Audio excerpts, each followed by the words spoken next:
1971 में,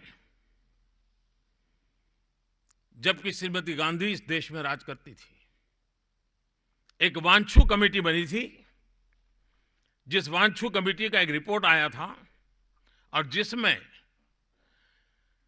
नोटों पर पाबंदी लगाने के विषय में गंभीरतापूर्वक चर्चा की गई थी। और उस कमेटी का रिपोर्ट कहता है, और यह 1971 की बात है, we are fully aware of the not too successful results of the demonetization in 1946. Yet, we are confident that these measures, if introduced now, would achieve substantial result because of altered circumstances. Wanchu committee का कहना था कि 1946 में demonetisation हुआ तो उसमें सफलता नहीं मिली, लेकिन अगर 71 में करेंगे तो हमें बहुत बड़ी सफलता मिलेगी। कहने का तात्पर्य यह है कि 1971 में देश को इसकी जरूरत थी जो आज हमने किया है। इतने साल देर कर करके देश का कितना नुकसान किया है ये हम कल्पना कर सकते हैं। और उस समय के जो कैबिनेट सेक्रेटरी, एक सीनियर आईएएस अफसर थे, उन्होंने किताब लिखी है। उस किताब का एक वाक्य मैं कोट करना चाहता हूं।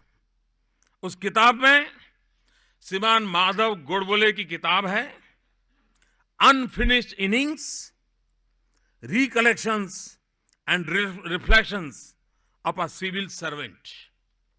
YB Chauhan told her means Shrimati Gandhi, when YB Chavan told her about the proposal for demonetization and his view that it should be accepted and implemented forthwith,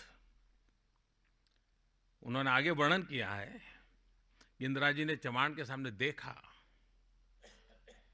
कुछ पल देखा, और फिर इंदिरा जी ने कहा, she asked Chauhan only one question, Chavan ji, are no more elections to be fought by the Congress party? Indira ji ने Y B Chauhan को पूछा कि क्या भाई, क्या कांग्रेस को आगे चुनाव लड़ना है कि नहीं लड़ना है? Chauhan got the message and the recommendation was slaves.